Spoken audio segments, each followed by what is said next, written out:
மாண்புமிகு பேரவைத் தலைவர் அவர்களே, மக்களே மக்களுக்காக மக்களால் நடத்தும் ஆட்சி மக்களாட்சி என்றார் அமெரிக்க முன்னாள் குடியரசுத் தலைவர் திரு ஆபிரகாம் லிங்கன்.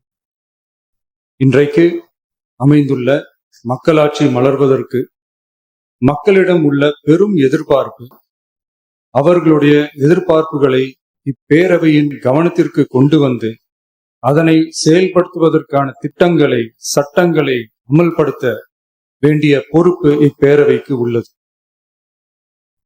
அதிகமான மக்கள் அதிக நன்மைகளை இந்த ஆட்சி காலத்தில் நன்மை பெற்றுள்ளார்கள் என்கிற வகையில் நம்முடைய செயல்பாடுகள் அமைய வேண்டும். இங்கே அனைவரும் சமம்.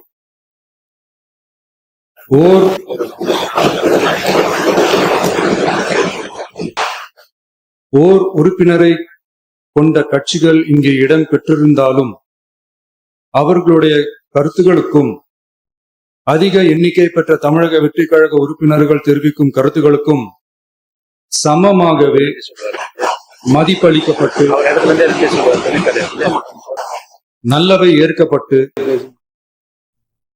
அல்லவை நிராகரிக்கப்பட்டு, ஜனநாயகத்தின் இதயமாகவும் மூளையாகவும் இப்பேரவை செயல்பட வேண்டும்.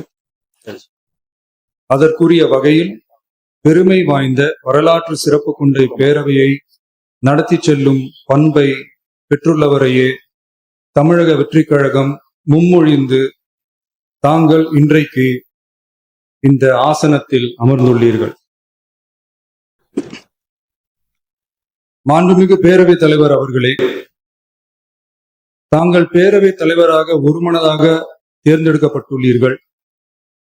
தங்களை இந்த ஆசனத்தில் மாண்புமிகு பேரவை முன்னவரும் எதிர்க்கட்சி தலைவரும் தங்களுடைய கரங்களை பிடித்து அழைத்து சென்று அமர வைத்தார்கள்.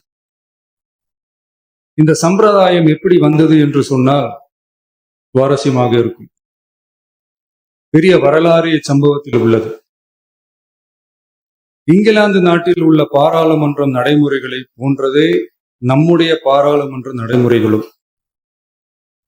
மன்னராட்சி இருந்த காலத்திலேயே அங்க பாராளுமன்றம் இயங்கியுள்ளது. அக்காலத்தில் அனைத்து அதிகாரங்களையும் பெற்ற மன்னரும் இருந்தார், பாராளுமன்றமும் இயங்கியது. அங்கே மன்னர் ஒரு பணியை செய்ய வேண்டும் என்று விரும்புவார், பாராளுமன்றம் அவருடைய விருப்பத்தை பெரும்பாலும் நிராகரிக்கும்.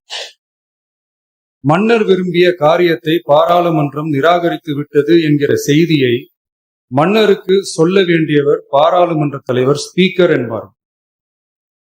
பாராளுமன்றத்தின் கருத்தை மன்னரிடம் சொல்ல வேண்டியவர் ஸ்பீக்கர். அதற்கு துணிவு வேண்டும்.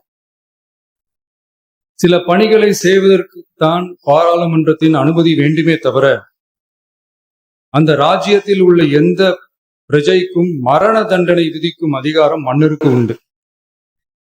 தான் விரும்பியதை பாராளுமன்றம் நிராகரித்து விட்டது என்று சொல்லும் ஸ்பீக்கருக்கு மரண தண்டனை விதிக்கும்படி ஆணையிடுவார்.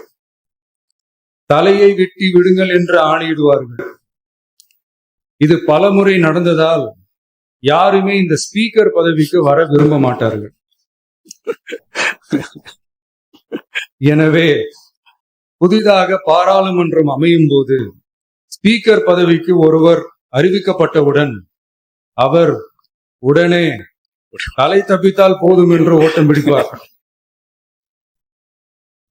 அணை முன்னவரும் எதிர்கட்சி தலைவரும் அவரை தடுத்து நிறுத்தி அவர் கைகளை பிடித்து இழுத்து வந்து ஆசனத்தில் அமர வைப்பார். இதுதான் அந்த காலத்தில் இருந்து வந்த மரபு. ஜனநாயக முறை ஏற்பட்ட பிறகும் இம்மரபு தொடர்கிறது. நிச்சயமாக தமிழக வெற்றிக் கழக உறுப்பினர்கள் அனைவருமே உங்களுக்கு உதவிகரமாகவே இருப்பார்கள் என்கிற வாக்குறுதியை இந்நேரத்தில் அளிக்க விரும்புகிறேன். பேரவையின் மாண்பையும் கண்ணியத்தையும், பேரவை உறுப்பினர்களின் கண்ணியத்தையும் காக்க வேண்டிய பொறுப்பை உங்களிடத்தில் ஒப்படைத்திருக்கிறார்கள். தற்காலிக பேரவைத் தலைவர் பொறுப்பில் மிக சிறப்பாக பணியாற்றிய நம்முடைய உறுப்பினர் திரு மூவி கருப்பையா அவர்களை சந்திக்க நேற்றுக்கு சென்றிருந்தேன். அங்கே முந்தைய பேரவைத் தலைவர்கள் படங்களை கண்ணுற்ற போது, அவர்களை பற்றி அறிந்த போது உண்மையிலே எனக்கு பெருமிதம் தந்தது. ஏனென்றால் எடுத்துக்காட்டாக விளங்கும் திரு ஜே சிவ சண்முகம் பிள்ளை, டாக்டர் யு கிருஷ்ணராவ், திரு எஸ் செல்லப்பாண்டியன் அவர்களுடைய வரிசையில் மிக சரியான ஒருவரையே நாம் முன்மொழிந்துள்ளோம் என பெருமை அடைந்தேன். அதே போன்றுதான் நம்முடைய பேரவை துணைத் தலைவர் அவர்களும் நீங்கள் இருவருமே மிக சாதாரண குடும்பத்தில் பிறந்து மக்கள் பணியாற்ற வேண்டும் என்கிற அவாவில் செயல்பட்டு வந்தவர்கள்.